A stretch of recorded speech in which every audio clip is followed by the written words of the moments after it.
Nainital haunted trip. Sameer और उसके दोस्तों को हर यंगस्टर की तरह ट्रैवल करने का बहुत शौक था और उस साल समीर ने अपने दोस्तों के साथ नैनीताल जाने का प्लान बनाया था। उसके दोस्त रवि और नवीन दोनों ने अपनी बाइक निकाली और वो तीनों चल पड़े नैनीताल की रोड ट्रिप पर। और वो रोड ट्रिप उन्हें कितना बदलने वाली थी ये किसी को भी नहीं पता था।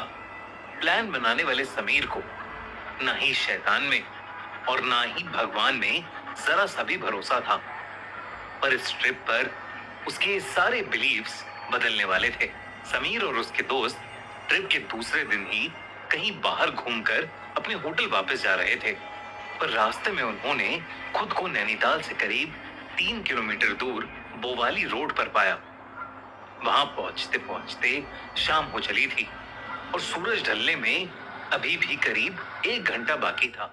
अपने खुराफाती दिमाग के चलते उन्होंने वो जगह एक्सप्लोर करने की सोची और इसी के चलते उन्होंने अपनी बाइक एक बहुत पुराने लोहे के गेट के सामने रोक दी। उस गेट की हालत बहुत खराब थी और वहां दूर दूर तक कोई आदमी नहीं था। बोवाली रोड पर ब्रिटिश एरा में बना कब्रिस्तान अपने इतिहास की वजह से बहुत मशहूर था। कहा जाता था कि यहाँ एक लैंडस्लाइड का हादसा हुआ था जिसमें करीब 150 लोगों की मौत हो गई थी। तब से ये जगह नैनीताल की सबसे हॉन्टेड जगह मानी जाती है। पर समीर और उसके दोस्त इन कहानियों को सुनने के बाद भी उस जगह को एक्सप्लोर करने के लिए अपनी बाइक से उतर गए और कब्रिस्तान के अंदर बिना कुछ सोचे चलने लगे। उन तीनों में से बस रवि ने इस कब्रिस्तान के बारे में कुछ पढ़ा हुआ था। जैसे ही उसने बाकी दोनों को उस कब्रिस्तान के किस्सों के बारे में बताया, वैसे ही उसके दोनों दोस्त उस कब्रिस्तान को देखने के लिए और भी ज्यादा एक्साइटेड हो गए। अगले ही पल सब अपना दिमाग वहां की मिस्ट्रीज को सुलझाने में दौड़ाने लगे। वो बहुत जोर जोर से बोलने लगे और बेपरवाह होकर वहां रखी चीजों को हाथ लगाने लगे। वो मरे हुए लोगों का मजाक उड़ाने लगे। समीर और उसके दोस्त कब्रिस्तान के अंदर अपनी सेल्फीज लेने लगे और मस्ती मस्ती में वो लोग उस जगह का मजाक उड़ाने लगे।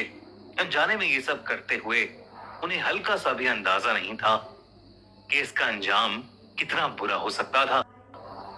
एक आधा घंटा उस कब्रिस्तान में बिताकर तीनों ने वापस अपने होटल जाने का डिसाइड किया। वो अपनी बाइक स्टार्ट करके वापस रोड पर निकल पड़े कि तभी उन्हें पहली बार कुछ अजीब लगा। बस 1 किलोमीटर के ड्राइव के बाद ही समीर और उसके दोस्तों को एक बहुत ही अजीब सी थकान होने लगी और उन्हें अपने पूरे शरीर में बहुत तेज दर्द महसूस होने लगा। वो दर्द धीरे धीरे और बढ़ने लगा, मानो उनके शरीर से कोई उनकी जान निकाल रहा हो। वो तीनों दर्द सहते सहते किसी तरह रोड पर अपनी आंखें टिकाए बस होटल की तरफ अपनी बाइक चला रहे थे। पर होटल रूम पहुंचते ही सबका सर जोर से घूमने लगा। माथा ऐसा गर्म हो गया था कि जैसे किसी ने कोई जली हुई मोमबत्ती उनके सर पर रख दी हो। वो तीनों बुखार से कांपने लगे और तब उन्हें पहली बार अपने साथ किसी के होने का एहसास होने लगा, जैसे वो अकेले नहीं है और उनके साथ उस कब्रिस्तान से कोई और भी आया हो। तभी रवि को रूम के शीशे में दिखा कि कुछ काले साए समीर और नवीन के अंदर से उनकी जान खींच रहे हैं और वो लोग धीरे धीरे बेहोश हो रहे हैं। लेकिन इससे पहले रवि कुछ कर पाता, उसे चक्कर आने लगे और वो भी बेहोश हो गया। कुछ देर बाद समीर की आंख खुली तो वो और उसके दोनों दोस्त उसी कब्रिस्तान में थे। वो तीनों वहां से बाहर निकलने का रास्ता ढूंढ रहे थे, लेकिन बहुत देर तक भटकने के बाद भी तीनों को बाहर का रास्ता नहीं मिल रहा था। वो उसी कब्रिस्तान में कैद हो चुके थे। रात के अंधेरे में गलती से समीर ने अपना पैर एक कब्र पर रख दिया। उसने नीचे देखा तो वहां नवीन का नाम लिखा था। उसी के बगल में एक और कब्र थी, उस पर रवि का नाम था। जब उसने ध्यान से देखा तो तीसरी कब्र पर समीर, उसका खुद का नाम लिखा था। ये देखकर उसका दिल जोर से धड़कने लगा। तभी समीर के पैरों पर कुछ लुढ़कता हुआ आकर लगा। जब समीर ने देखा तो वो रवि का कटा हुआ सर था। समीर की आंखें फटी की फटी रह गईं। उसने चिल्लाते हुए जैसे ही अपने दोस्त नवीन की ओर मुड़कर देखा तो नवीन की आंखें काली पड़ चुकी थीं और वो समीर को गर्दन टेढ़ी करके घूरने लगा। इससे पहले समीर कुछ कर पाता, नवीन ने उसकी गर्दन पकड़कर उसे हवा में उठा लिया। समीर दर्द से छटपटाने लगा कि तभी रवि ने उसे बेहोशी की हालत से उठाया। वो तीनों अभी भी उसी होटल रूम में थे और जो समीर ने देखा वो एक सपना था। जब समीर ने अपना सपना नवीन और रवि को बताया तो उन दोनों ने जो कहा उसे सुनकर तीनों का दिल दहल उठा। रवि और नवीन ने समीर को बताया कि उन्होंने भी हूबहू वैसा ही सपना देखा है जैसा समीर ने देखा है। खौफ से कांपते हुए वो तीनों रिसेप्शन की तरफ भागे। रिसेप्शन पर खड़ा वेटर अजय वहीं का रहने वाला एक पहाड़ी आदमी था। वो वहां के भूत प्रेत के किस्सों से काफी वाकिफ था।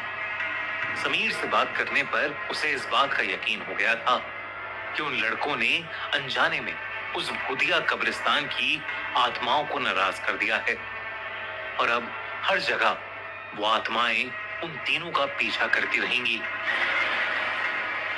अजय नैनीताल की पहाड़ी प्रथा बचपन से सीखता हुआ बड़ा हुआ था। वो उन्हें वापस उनके रूम के अंदर ले गया। उसने तीनों लड़कों को एक सर्कल में बिठाया और उसके पीछे पीछे मंत्र रिपीट करने को बोला। उसने उनसे कहा कि चाहे उन्हें कुछ भी दिखे, उन्हें मंत्र पढ़ते रहना है। अजय ने अपनी आंखें बंद की और आत्माओं से माफी मांगने लगा, जिसको तीनों दोहराने लगे। और तभी उन तीनों को दिखा कि कई काले साए हवा में उनके आसपास मंडरा रहे हैं, चक्कर लगा रहे हैं।